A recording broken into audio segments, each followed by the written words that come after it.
Di beberapa hari lalu, selalu dan setiap tahun masih ada pertanyaan terulang. Diulang berkali-kali. Bagaimana hukumnya mengucapkan Selamat Natal? Itu setiap tahun. Sudah dibahas oleh ulama, sudah dijelaskan oleh Majlis Ulama Indonesia, tapi masih menjadi pertanyaan setiap tahun. Saya ingin bertanya kepada jamaah, apakah anda sudah tahu arti Natal? Arti Natal adalah kelahiran, dan selamat atas kelahiran. Dan kepercayaan mereka, kelahiran itu adalah kelahiran Nabi Isa, yang dinamakan oleh mereka Yesus, anaknya Tuhan.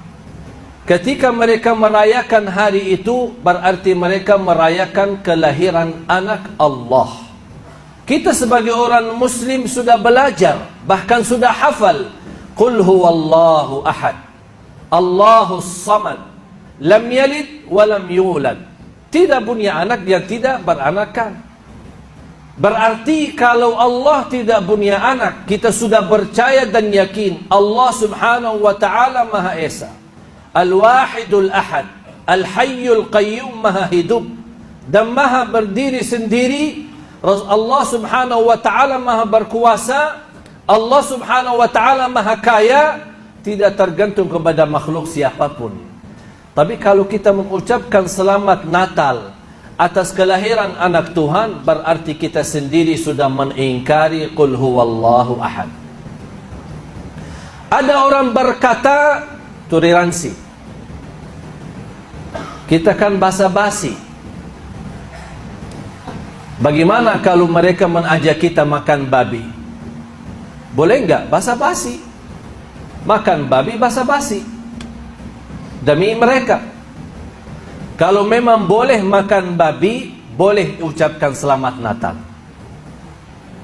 Kalau sudah yang namanya babi haram dalam agama Islam, padahal itu hukumnya haram, belum sampai ke syirik, belum sampai ke kufur, kira-kira mana dosa yang lebih besar?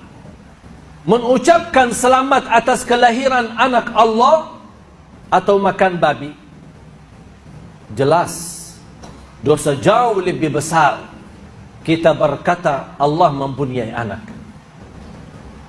Kita tidak, Islam tidak melarang kita bersahabat dengan orang yang beda agama. Islam tidak melarang kita berbisnis dengan orang beda agama. Islam tidak melarang kita bertetangga dengan orang beda agama. Islam tidak melarang itu. Yang aku heran, semua kebebasan dalam agama dibolehkan. Bergaul dengan mereka, silaturahim dengan mereka, jalan-jalan dengan mereka, berbisnis dengan mereka, pinjam uang dengan mereka, bagaimana sama-sama hidup dengan mereka, bertetangga dengan itu semua tidak ada larang. Ketika datang hanya Selamat Natal, oh kenapa Islam susah? Subhanallah, anehnya manusia. Banyak hal yang dibolehkan, kenapa fokusnya hanya begitu saja?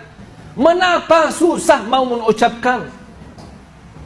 Kita harus menunjukkan, walaupun kita diajarkan menghormati beda agama. Rasul hidup di tengah masyarakat yang di kufar Quraisy di Makkah, hidup di Madinah dengan tetangga orang Yahudi. Tapi Rasul SAW tidak pernah mengikuti perayaan mereka. Rasul tidak pernah mengikuti mengucapkan selamat hari-hari raya mereka. Tapi Rasul tetap tetangga mereka. Rasul silaturahim kepada mereka. Rasul tetap berbaik dan sahabat dengan mereka. Bahkan berbisnis dengan mereka. Harus kita berprinsip sebagai orang Muslim.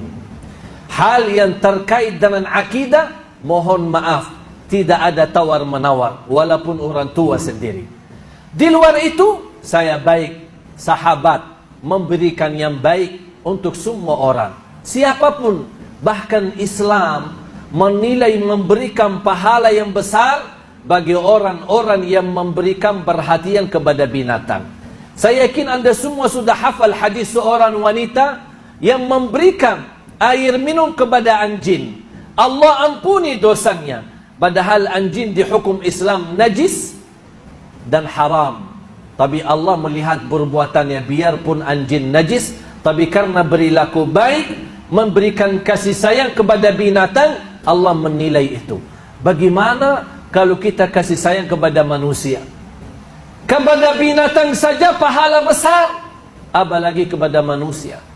Jangan salah fahami, kalau kita dan ulama-ulama kita melarang kita mengucapkan selamat Natal, jangan anda merasa Islam itu tidak mau menerima toleransi dalam tengah masyarakat. Islam adalah teroris, Islam adalah keras. Tidak. Semua dibolehkan. Tapi dalam hal yang terkait akidah, kita harus tahu diri. Jangan sampai kita merusak akidah kita tanpa kita tahu, tanpa kita sadar. Akhir hayat kita, na'udzubillah, kita ingin ucapkan kalimat syahadat, ternyata tidak bisa mengucapkannya karena kita sudah keluar dari Islam tanpa kita merasakan.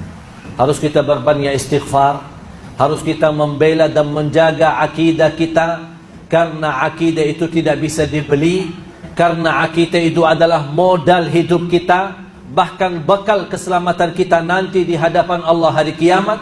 Bahkan orang-orang yang terjaga akidahnya, walaupun disiksa di neraka sebab dosa maksiat, tapi tetap diselamatkan, karena tidak boleh orang kekal di neraka Jahannam karena dia masih membawa dua kata syahadat, asyhadu an la ilaha illallah wa asyhadu anna Muhammad Rasulullah. Nabi Isa adalah nabi yang mulia. Bahkan beliau membawa berita gembira kedatangan Nabi Muhammad sallallahu alaihi wasallam. Dan itu yang dihapuskan dalam kitab Al-Injil. Padahal Nabi Musa sudah menyampaikan berita gembira, akan datang setelahku orang yang mulia bernama Nabi Muhammad. Di riwayat bernama Nabi Ahmad. Dan dua-dua Ahmad dan Muhammad artinya orang yang terpuji. Nabi Isa orang-orang nabi, dan tidak sah iman seorang mukmin kalau dia tidak percaya kepada Nabi Isa, bahkan kepada seluruh nabi. Dan kita sudah hafal rukun-rukun iman, di antaranya percaya kepada seluruh nabi dan rasul. Tidak sah iman kita kalau kita tidak percaya kepada Siti Maryam sebagai ibunya Nabi Isa, yang Allah berikan kemuliaan, bahkan Allah berikan mukjizat, yang Allah kekalkan beritanya di dalam Al-Quran. Kun fayakun, seorang ibu bisa mempunyai anak tanpa ada suami. Dan saya pernah sampaikan, kalau memang Nabi Isa dan Siti Maryam benar-benar dimuliakan di dalam ajaran dan agama mereka, tolong tunjukkan di Taurat mana atau di Injil mana yang ada satu surah yang bernama Siti Maryam, atau surah yang membawakan berita Nabi Isa alaihi salam. Tapi subhanallah, di dalam Al-Quran, siapa istri Nabi Muhammad yang kita semua tahu? Siti Khadijah. Siapa istri Nabi Muhammad yang dicintai? Siti Aisyah. Dan banyak istri-istri yang lain. Tapi tidak ada satu surah pun yang bernama surah Khadijah atau bernama surah Aisyah.